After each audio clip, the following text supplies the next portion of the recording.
a chance to make the playoffs, all you have to do is win your final two games.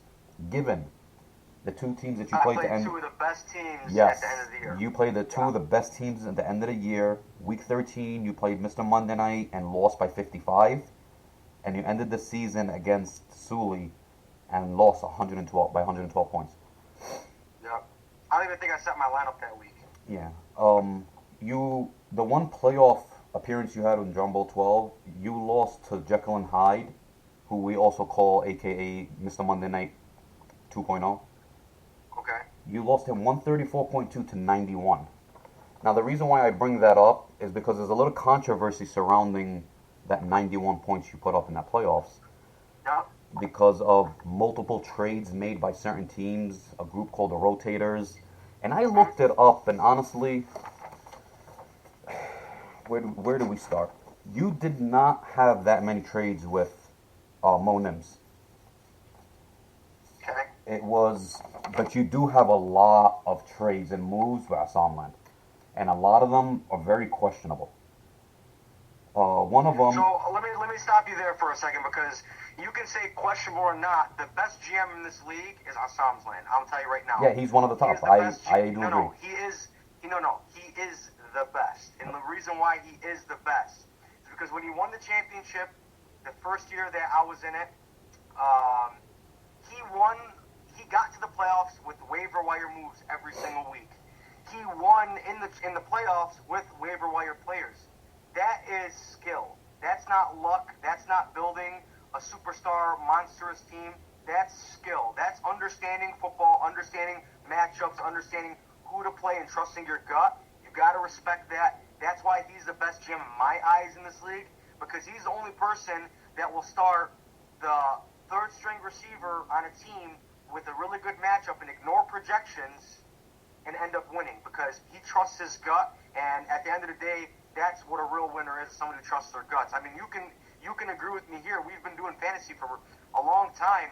How many times have you started a guy in whether it's this league or another league, and you start him just based off his projections, knowing that a guy on your bench has a good matchup and you ignore it because of the projections, and then the guy that had the worst of the projections ends up doing way better. Oh no, it happens a lot, and that's one thing I do give Assam a lot of credit for.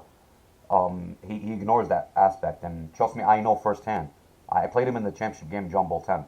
You look at his lineup and you look at mine, and nobody in the world gave him a chance against me, and yet he pulled off the victory. I agree, and I think that that speaks volumes as to him as a GM. So you want to say, okay, he made a bunch of questionable moves. I'm making a questionable move with somebody who knows football, who knows what he's doing. So he is not incompetent. And by what we just defined, he is not incompetent. So that being said, you can't say that it's a questionable move because if he is agreeing to the move, he sees some kind of value in it to hit accept, or he wouldn't hit accept. I mean, him and I discuss trades all year round, and there's a lot more of the time where we don't go through because he doesn't want to do it. And that's because he understands, he's confident, and he says, this move doesn't make sense for me. So I wanna stop for a second, Hadi. Mm-hmm. I know this is your podcast. You're the Howard Stern of Fantasy Football Podcast. But I want to stop for a second. I want to address this whole rotator thing because it comes from a couple of people, okay? Or mainly one person. It comes from the one person in this league who, I love him. Don't get me wrong. I love you, Sully. But when these trades occurred with Assam's Land or Mo Nimed or Abdullah or whoever the case may be, he was in a talk with the trade with those same exact people. And what it came down to is those people chose to trade with me instead of trading with him. Okay, and the reason why is because let's say I offered you a trade, and you didn't like the trade. You'd counter me and say, "Hey, here's what I'm thinking," or "No, thank you," or "I'm gonna pass." Sully, if you offer him a trade, like, "You fucking bitch, fuck you. Who the fuck do you think I am?" Like, that's a difference right there. Just if anyone that doesn't know me, I work in sales for a living, okay? So I understand the art of a sale. I understand the art of asking questions. I understand the art of a conversation. There's a lot of trades that occur in this league that take a couple days to happen. And it's because I put the time in, have the conversation with the person. I kind of plant the seed, okay? Certain people in this league won't do that. They don't want to waste your time. Maybe they're too busy.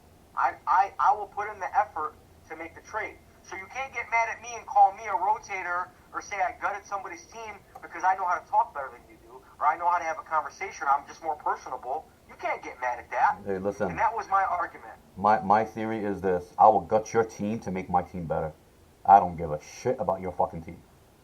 If I'm making a trade with you, I have to win out in that trade. I respect that, and we know that about you, and that's why I said if I ever make a trade with you in this league, before I even accept the trade, we're gonna put the trade in the league. Unless everybody says Adi's getting raped, I ain't doing it. I mean, we made a trade with each other. We made a trade with each other last year, and I think that trade went pretty smooth. It was a 10-minute phone conversation, and we were able to make that trade.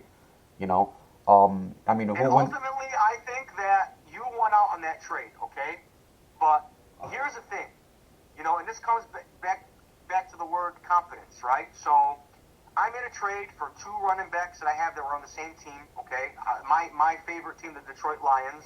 Sorry to hear that. You know what? That just speaks to my loyalty as a human being. So, you know, I made that trade because I was sick of, you know, DeAndre Swift getting the carries outside the red zone. The second you got in the red zone, Jamal Williams gets them. You're getting 12 to 15 points out of each a game. Not worth it for me, right? Correct. So I said, you know what? Let me put these guys on the block and see what I can get. I was able. What was the trade? It was Swift and Williams and a future first for Mike Thomas and Pitts, right? It was. I received Jamal Williams and DeAndre Swift and a second. Okay. And you got Kyle Pitts and Michael Thomas. Right. So, essentially, that move for me, I already knew at that point when you and I were making that trade, my team, there was like a 20% chance I was making the playoffs. So I was like, all right, let me start making moves for the future here. When I made that move, Kyle Pitts was the future.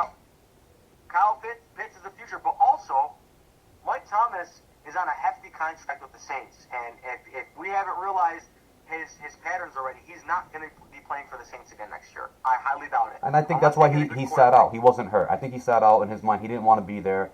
He already threatened to sit out before until he got his contract. Now he got it. He can't threaten again. So I think he used the injury as a reason as the way to sit out. He didn't want to be there. Too. And I think he'll end up going to a team with a quarterback. I think that he'll be able to. I don't think he'll perform back to his initial performance when he was 150 catches in a season, but I think that he'll be around the 100 catches mark. I think he'll get to 1,000 yards, 10 touchdowns. He can get back to that point because let's face it, he's a great wide receiver. He's a good route runner, good hands, big body. So that move that I made with you was okay. I'm going to trim some fat on my team, and I'm going to get myself 2 guys that I think will be assets in the future. That trade worked out for both of us. You needed a receiver and a tight end. I had extra receivers and tight end. I needed a running back. So I got you had running backs. You traded me the running backs. In return, you got what you needed. I think that was that deal helps out both teams. You know. Okay. Where was my trade thing? Drama Bowl 10. You did not make that many moves, by the way. You lived on the waiver wire in Drama Bowl 10. Okay. Drama Bowl 11. Like I said, you had that one trade with Assam Land, and that was the only trade you made. You made 2 trades. You made one with Sully, and you made one with Assam Land. The one with Assam Land, you traded a 3rd-round pick for Darius Geis. I mean, I get it. There was a little bit of a hype around Darius Geis at that time, but that trade didn't hurt neither team. Drama Bowl 12. This is where your page gets highlighted. Yes. Okay, let's go. All right, you made on July 1st. You made a trade with Assam Land. You sent Assam Land Jameson Crowder, Christian Kirk, DJ Shark, and Tua Tagovailoa, Mr. Concussions, a 3rd-round pick, and a 2022 3rd-round pick. In return, you got Lamar Jackson and A.J. Dillon and a 1st-round pick. Again, it was an off-season move. I mean, the best player in that deal at that time was Lamar Jackson. Who I've never liked. Let me tell you, I've never liked him. And in our conversation, I stated I didn't like him. But what I was doing was I was just trying to get some draft assets. And, A.J. Dillon at the time was somebody that I thought could be taken over in the future. And at the very least, I was just trying to get a handcuff for future trade talks. Yeah. So go ahead, you can continue. Before the trade before that, you traded McCall Hardman to Mo Nims for a 3rd-round pick. Okay. The trade, doesn't hurt anybody. yeah, the trade before that, you traded Jared McKinnon and Anthony Miller for Juju, Christian Kirk, and a 2021 second round pick. So these assets are coming from each other. As if you notice, I've now mentioned multiple picks and multiple players already going back and forth here. Yeah, but none of these trades that you're stating are relevant. No, I know. Here's time, the first relevant trade. Okay, here we go. You trade Damian Harris and a 2021 first round pick to Assam for Ryan Tannehill, Jamison Crowder, Austin Eckler, a 2022 first, a 2022 third, and a 2022 fourth. You're receiving all these draft picks, and first included, okay, and you got the best player in the deal on Austin Eckler. And you basically gave up Damian Harris and a first. Let's stop for a second, because you got to realize that Eckler came off a very, very bad year. You can go look up what his stats were the year before when I traded for him. He was on an off year. He didn't do shit. I think he was hurt quite a bit that season. He wasn't Austin Eckler, who we thought he was going to be.